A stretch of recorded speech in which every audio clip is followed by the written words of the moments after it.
everybody. This is Jennifer Schaus coming to you live from Washington, D.C., and thanks for joining us today in our webinar series. We are wrapping up our 2019 series, and we've got a full schedule ahead for 2020 where we cover some parts of the FAR and some other topics that could be interesting to you. All of our webinars are complimentary. They are all recorded. You can find the recordings both on our YouTube channel, which now has about 300 recordings, and also on our website. In the interest of time, we do not take questions. So if you do have questions today, you can email me or give me a call about the topics that I'm covering. Okay, a little bit about us. We provide professional services for federal contractors. They're listed there on the screen, which includes anything from GSA schedules and contract vehicles through to pricing assistance, business development, compliance, and more. Our newsletter now reaches 16,300 plus subscribers, and that includes both government and government contractors. If you want to advertise in the newsletter, which goes out every Monday, just send an email to the hello@JenniferSchaus email, and we'll get back to you. A little bit of background here on myself as far as education and number of years in the industry. And today's topic, we're going to talk about the GSA schedule, pros and cons. A lot of people decide to pursue the schedule, and some people are on the fence, but many contractors hold this schedule and still have questions. So hopefully we can alleviate some of that pain for you in making a decision whether to move forward or not. So just a basic overview to start with for those that are not familiar with what a GSA schedule is. It's a contract vehicle, meaning it is a mechanism for the government to work with you, to contract with you to purchase your services.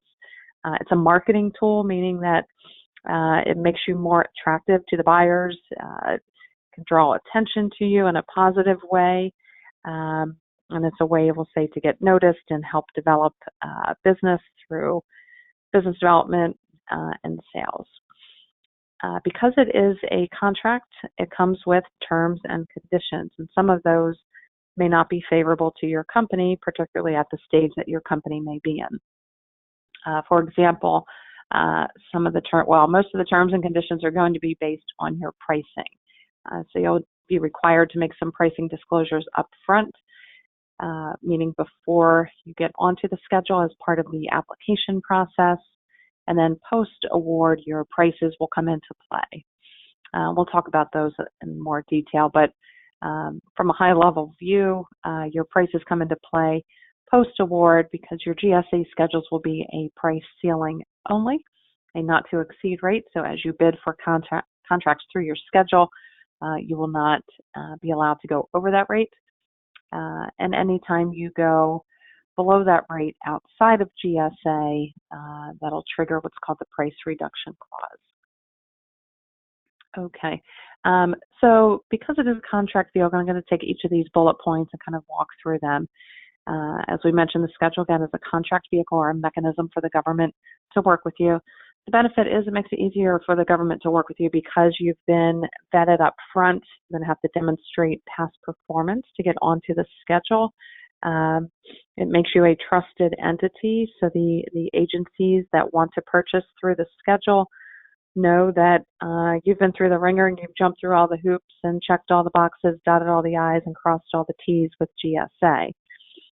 They also know that your rates have been pre-negotiated with GSA, so when they go to purchase from you, they know they're getting the best deal. All of that negotiation has taken place up front with GSA, which again is just another way to facilitate the sales process, make you more attractive. There's less paperwork and less justification then for the buyer to have to go through to get to you. A lot of times organizations, companies will sit down with the government, see them at an event, and maybe you've got something interesting for the government. One of their questions is going to be, well, how can I get to you? Without really putting it out for bid. If they put something out for bid, there's a ton of paperwork and justification, and they'll get a bazillion responses. So if you do have a GSA schedule, it makes you more favorable, more attractive, again, trusted and vetted, and knowing that your rates have been justified up front. I also mentioned the GSA schedule is a marketing tool. So that GSA logo that you see everywhere, it's well known and respected. GSA has been around for quite some time. The schedule program is fairly popular. GSA does a great job of marketing themselves. They may not do a great job of marketing you, but and that's where you need to invest some time, effort, and resources, and understand kind of what that investment looks like before you go down this path. So the schedule can be used across all federal agencies, as well as some state and local, and I'll call them quasi-government entities, meaning the Red Cross, the UN, the World Bank, the IMF, the IFC, and these sort of entities. So it is well known and well respected. It can also help limit competition. So if you have something sometimes that's fairly unique, or even if it's not unique, that competition pool will be a little bit smaller should you decide to pursue the schedule. It kind of separates the big kids, sitting at the big table at Thanksgiving versus the ones that are at the kids' table. So it does give you that extra muscle to limit folks that may not have the past performance or not be savvy enough to negotiate with GSA on pricing. However, I will say this, the caveat here, most companies absolutely do this backwards. They decide to get the GSA schedule, and then they contact us or someone else, and they're looking for, hey, can you help us market the schedule? You should really do some market research first, understand who are your customers, how do they purchase. If it's through the schedule, which those federal purchases only take place about 10 to 12% of the time, then great. And if you've got a pipeline full of those opportunities, then yeah, go ahead and pull the trigger. Otherwise, having the schedule can be a liability for your business. It's going to cost you money. There's time and effort on the business development, marketing, sales side, as well as the compliance in the back office. So again, don't go down the path unless you're going to be able to put at least 100% into this. There's other ways that you can sell to the government. Again, it is not required. You do not need a GSA schedule to sell to the government. It is one of many, many, many options the government has to purchase from you. As I mentioned, GSA markets itself very, very well, and that's why a lot of companies, I think, decide to pursue it. But right now, we've got about 63% of the 20,000 vendors with zero sales through their schedule. Now, they may have a couple $1 million coming into their business, but specifically through the schedule, 63% of those 20,000 have zero sales. It's a pretty big chunk. So having this build it and they will come mentality does not always work. And there's, again, as I say, this backwards contracting. People are being reactive versus proactive in conducting market research to understand who is the customer, what is the preferred method of procurement for your customer. They may not like the GSA schedule. They may be trying to hit a 8A set aside or prefer OTA or prefer simplified acquisition or prefer full and open competition or another contract vehicle or whatever it is. So if we took a pie chart or just a pie chart and we labeled it how the federal government purchases, one very small sliver in there, again, about 10 to 12% is going to be GSA schedule purposes, or GSA schedule, purchases. So, and the others will be, as I mentioned, some of these others, simplified acquisition, set-asides, other transaction authorities, full and open competition, and other set-aside contracts. So find out what works for you, your bandwidth, your finances, your customer, and their preferred method before you go down the path. It does come with terms and conditions. You're going to need to meet at least $25,000 per year through your schedule. If you have $125,000 or $125 million coming to your company, it doesn't matter. It needs to be coming, that revenue needs to funnel through the GSA schedule. GSA is a non-appropriated agency, so they are funded through the schedule holders. If you're not bringing them in any revenue, then you're costing them money, you're a liability to them, If you can't do at least 25K, then they're going to boot you off the schedule.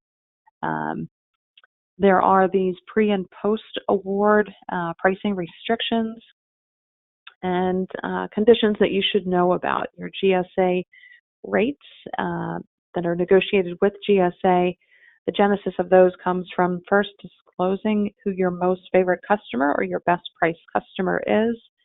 And then the second, we'll say, litmus test is that GSA, and you should do this well in advance of even deciding to get onto the schedule, is bounce your rates up against the competition. So looking at who are the other companies out there that are selling the same or similar products or services, what are their hourly rates, or what is the rate for their product, and make sure that what you are offering is comparable. If not, GSA is going to try to negotiate you down to a couple percentage points of the competition, of the average rates. On top of that, then your rates are only a price ceiling. As you start bidding for work through your schedule, you cannot exceed your GSA rate. You can go below it for the GSA schedule purchases. However, anything outside of your GSA schedule, you cannot go below that. That sets off, again, the price reduction clause. The terms and conditions, I also threw in there the contract management piece, meaning the compliance, the reporting, and I'd even just say making modifications to labor categories, SIN numbers, just the sales, business development, and the marketing of it. I cannot reiterate enough that the schedule is based on your lowest prices. You'll make some disclosures up front. The competitive analysis I just talked about on the last slide. And then the post-award, again, those prices are a price ceiling. That price reduction clause listed there on the last line, simply referring to should you happen to violate the price reduction clause, the PRC, meaning you're giving somebody a rate that's lower than your GSA rates outside of your GSA schedule. If so, you'll then need to basically lower your GSA rate to that same number and cover any GSA schedule sales that occurred during that time period where you had a higher rate. And some companies have owed several hundred, thousands, millions, and even hundreds of millions of dollars to the government, to GSA, for violating this. GSA will come out and do audits. So again, make sure that you're compliant, that you do have a back office that's dotting the I's, crossing the T's, and keeps a pretty close eye on these things. So to kind of wrap up just the short webinar, the pros, again, it's a great marketing tool, but most, primarily marketed by GSA. They market themselves really, really well, but you're still going to need to market it, your schedule. It's well known, well respected. It gives you that street credibility, and government is risk adverse, so anything you can do to give them confidence in working with you, to show that you've been vetted, to make it easier for them, to make their job easier by eliminating some paperwork, the GSA schedule will kind of tick all of those boxes. So keep that part in mind. However, again, that low price that you're going to have with GSA means that your margins are going to be pretty slim. So with slim margins, you'll need heavy volume. I never did well in economics in college, but that I did is, I think, fairly common sense. And then the cost of doing business, the administration, the marketing, the compliance, everything that goes with it, the big lift and the level of effort to get onto the schedule as well. Again, keep in mind it's only used 10 to 12% of the time. That's not a lot. It's one tiny, tiny sliver in that pie chart of how the government purchases. And it's one of many, many options. Who's your customer? How do they prefer to purchase? Build a pipeline full of some potential GSA opportunities. Get a couple buying signals specifically from the government for your product or services, and specifically through the schedule. Otherwise, you've really got a big, big uphill battle.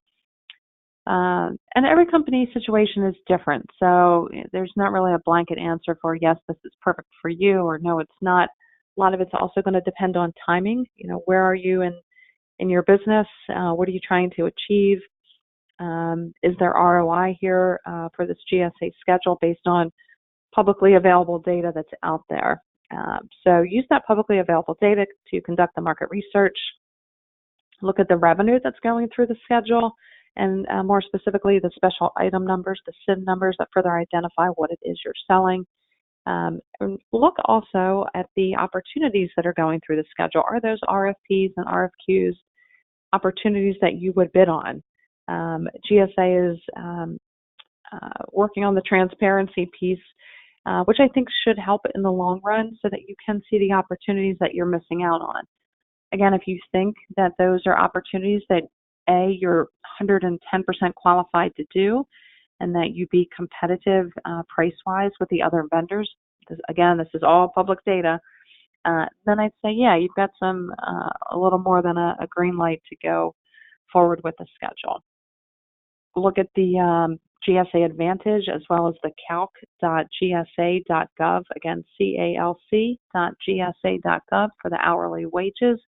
If you're shopping comparable prices for products, that's the GSAadvantage.gov site.